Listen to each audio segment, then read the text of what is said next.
we learn on this segment how industry leaders are training the next generation of drivers on Education Station. Missy Blair, as Brad said earlier before he had to shuffle off, and Missy, by the way, our good friend Brad Bentley says good morning. He had to go to a meeting, but he wanted to give you a shout out. Missy Blair, great American, academic director at Pima Community College, Center for Transportation and Logistics, joins us. Dave's going to hang around, but I'm going to be taking you through the segment, Missy. Good morning to you, and welcome to Education Station. Thank you. I appreciate it, and good morning to you all. It's early here, so but it's already 80 degrees. So I'm glad to be talking with you all and not outside doing something right now. So. Oh, I can tell you right now, it's funny because we're at the Fastport Studios over here, Missy, and school has now gotten back into session. There is literally a grammar middle school right down the block from us. And when I tell you, when we were here in the summertime, it was all quiet. And since it has now become August, I'm telling you, it is like a nonstop flow of traffic for the first hour and a half of this show. It's hysterical. I'm glad we start at 7 and have to get here at 5:30, because if that wasn't the case, whoo, man, when school gets back into session, it's back into session. When do you guys start back up? I know you're always around the clock with a community college, but when do you start really seeing people show up in big numbers over there at Pima? Yeah, so the truck driver training is year round, as is our logistics program. I mean, all the programs are year round, but the summer does get a little bit lighter, especially with the traditional programs.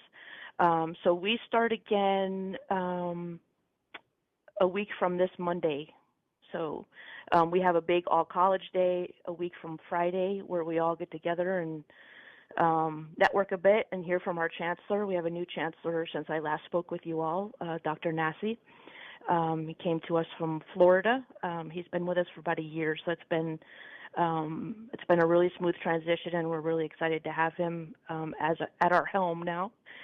So it'll start picking up in a couple weeks here, but enrollment, especially for the traditional programs, is in high gear now as it approaches quickly, so which is great. Yeah, and by the way, I got to tell you, going back to the idea of going back to the first day of high school fills me with dread and fear. The idea of going back to the first day of first grade makes me think about cookies and snacks. But few things bring a joy to me than the first days of college, the first days of programs, even like the ones that you guys run over there. The idea that it's people who have made a choice to start a new life, to begin a new adventure, and to actually receive the training. And as you well know, some of them, of course, are following a more traditional route, deciding not to go to college, quote unquote, per se, but to maybe learn a trade or a skill. But other people who have been working, say, in McDonald's, working at a grocery store, working behind a desk, who are saying, you know what, it's time that I actually had that adventure. I'm actually going to read what you sent us, Missy, because I feel like we can talk about all of this stuff and get people really kind of jonesed about what it is you do. Networking, collaboration, transportation training, upskilling for autonomous vehicle technology and trucking, motorcycle safety and traffic survival school instructor, program management, presentation facilitation, and building relationships within the community. One of the women in trucking's top women to watch in transportation for 2019. I actually just described you, but in describing you, I'm also describing what people who go to Pima in regards to pima.edu/truck driver are going to get when they get into that program. Is that fair? Yes, it is, and that sounds like quite the LinkedIn version of my of my bio. But yes, and that's what I love the most about community colleges. We get people from all over the spectrum. Some have been in school before, some have not been in school forever, and so we meet them where they're at, right? And so it's always a different day every day. So I love that when they've made the decision to return to school after so many years and they step on campus and they're petrified, right? I don't love it for them that they're petrified, but I love it for us that we're able to help them through that. And I would just say to anyone who's listening, if you haven't been in school for a while, go to your local community college, explore your options, and it's just the community colleges are just such a, I know I probably have a bias. I do have a bias, but even before I worked here, I realized the value of the community college for the community. So And by the way, here's the catchphrase: "Will help you steer clear of your fear." I mean, that's basically it. that's right. Yeah. I mean, that's really what Yeah. it kind of comes down to, and that's such a crucial thing too, because a lot of people don't understand that there are some people who actually are still holding the job and then driving to the community college. Most people who walk on, I'm biased to community colleges because I think they're great. That's my bias. And the idea of you're a fry cook, let's just say at McDonald's, and it's time to actually start a career, and you just don't see, managing McDonald's as part of the future of what you want to do. You still have to have that job because you got to make that money, because you're taking care of some people, you're taking care of yourself, and then making your way over to the community college.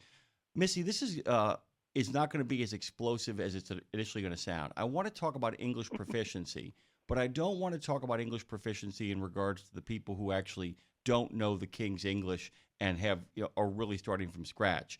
I want to talk about the idea of what you're seeing over the last couple of years in regards to soft skills, because we've talked to so many people who say that the diesel mechanic shortage, that a lot of the shortages that are happening in the trades are not happening because people don't have those skills.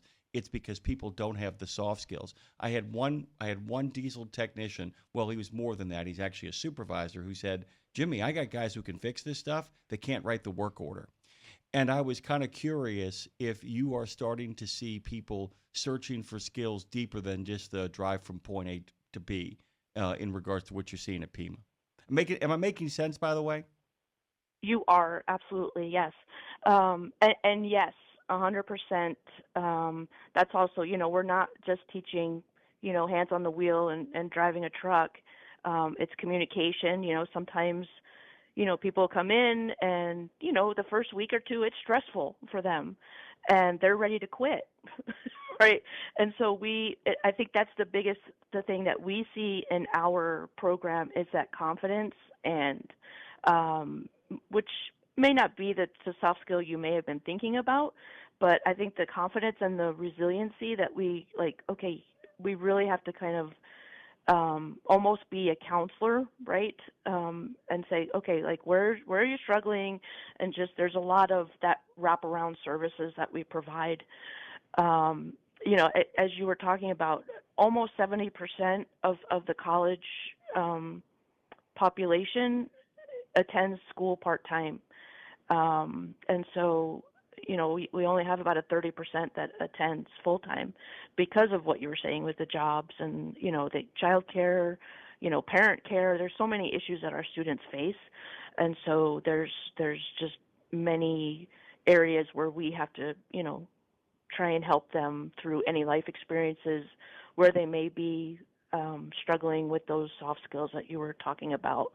And if we can't do it within our own department, we have so many resources within the college that we're able to help them get connected with, and that's also a main piece of what we do. We have to be aware too of what's happening within the college so that we can help students, serve them the best. I wanted to ask you this question, because it's one of I call it the 30,000-foot overview. Let's talk about the program itself, the idea of Hmm. what the program delivers, the staff, what the resources are. Because I want to accomplish two things here. I want to talk about how you actually handle staff and how they actually engage with the students. But I also want to give our friends out there listening, many of the truck drivers who are thinking about maybe taking a detour into training, maybe going back to a local community, to talk about what it is you have in regards to staff, how it is you handle the incoming students, and then what you're looking for when you're looking to have people train people and how you train those people. Yeah, it's a great question. So we serve about 100 students an academic year. So with that, we have three full-time um, staff instructors, is what we call them. So they're salaried. And there's many different models across the nation. As we've learned through, I heard you mention the National Association of Publicly Funded Truck Driving Schools, which is a mouthful.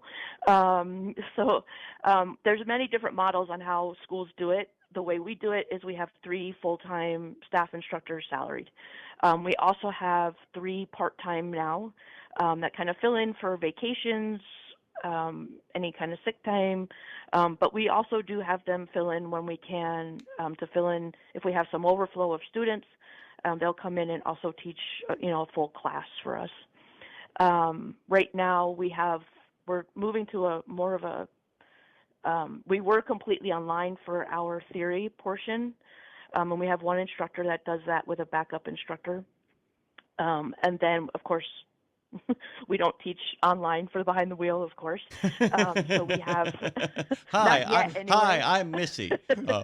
Although I do want to have a conversation at some point about instructing people. This is really where it's going to get fun at some point in regards to practice reps, not in regards to the real deal. But that's going to be a really fun moment when you actually sit down in a simulator and the screen comes up and your instructor, whether it's Missy Blair or Donnie Talk, you're going to have a headset on and your instructor is going to be talking to you like a dispatcher as you run the simulation. And I think at some point we're going to end up there, but that is a tool as opposed to the real deal. That's the same thing that a flight simulator does. But go ahead. I'm sorry, Missy. I get excited about that weird stuff. Yeah. No, I totally, and I'm sure people who are listening, at least half of them right now are staring or cussing at the radio like, no, we can't do this online. So we're not there yet, obviously. So it's okay. So that's, so we have the 3 full-time, 3 part-time staff. We have a staff of 3 full-timers in the office, because we do have more than the CDL program. So, and then one of the full-timers in the office is strictly student services. So we're very lucky to have a dedicated student services person for 100 students. Usually the caseloads for the advisors within the college is more than that, I think. So they get to know her very well, and that's part of that wraparound services, right? They get to trust her, and so if there are things happening in their lives, they're going to tell her or their instructors about it, which is great to have that relationship before they come in. Let me tell you something, guys, by the way. If you decide to ever go back to college, whether it's a community college, whether it's a full-time university, irregardless, there are a couple of people you want to get to know. If there is a main office for the department or program, there is a lady or a gentleman that sits behind the desk and basically points you in which direction to go. Make a friend with them immediately. It's literally everybody's got a Sue, everybody's got a Steve who sits behind that desk and goes, okay, so here's how you deal with the following faculty members. Okay, so here's how the building works. Okay, so here's where the food is.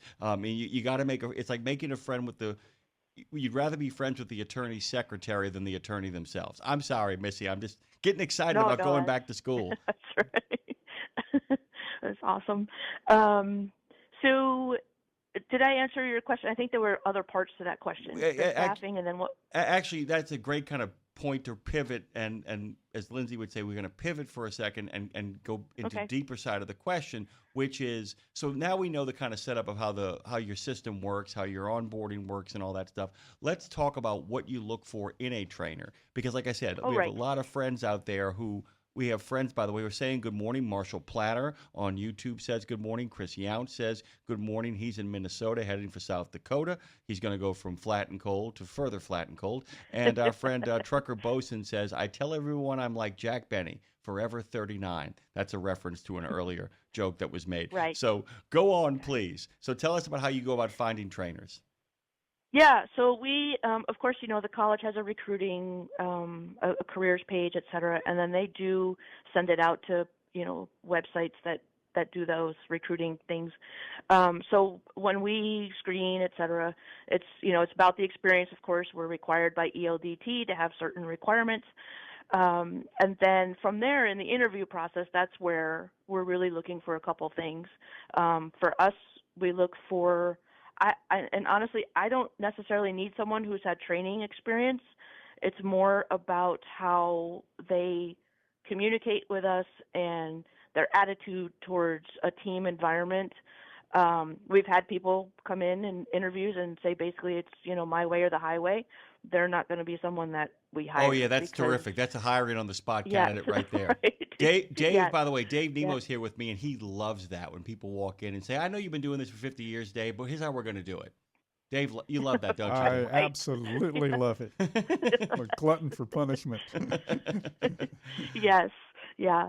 So it's really about how, just having a conversation with them and just kind of getting a feel if they're, going to work well with students, as well as the team, and then from there we can train that, and I think the NAPFTDS has a Nicely great initiative. done. Nicely Thank done. you.